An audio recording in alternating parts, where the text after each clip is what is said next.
In today's video, I'm going to show you how to change Grammarly email notifications quickly and easily. If your Grammarly inbox is getting too many updates or you want to control exactly which emails you receive, this tutorial will walk you through the full process step by step. It's a simple setting change, but it can make a big difference in keeping your email organized and reducing distractions.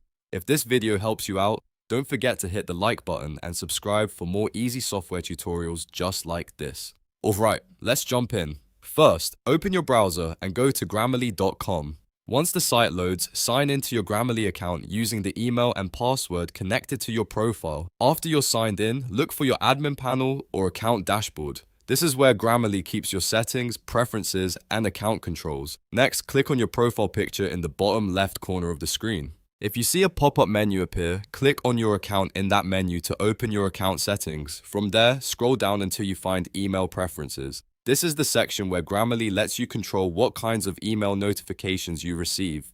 Go ahead and click Email Preferences and a new window or settings page should open. Inside this page, you'll see different notification options that you can turn on or off, depending on your preferences. Take a moment to review each setting carefully so you can choose exactly what you want Grammarly to send you. For example, you may want to keep important account emails turned on, while turning off less useful promotional or reminder emails. Once you've made your changes, look for the Save My Preferences button and click it to confirm your selection. Grammarly will then update your email notification settings right away. That's it. Your preferences have now been changed, and your Grammarly email notifications should match the settings you selected. If you ever want to come back and adjust them again, just repeat these same steps. This is a great way to keep your inbox cleaner and make sure you only get the updates that matter to you. If this tutorial was helpful, please give it a thumbs up and subscribe to the channel for more quick tech guides. Thanks for watching, and I'll see you in the next one.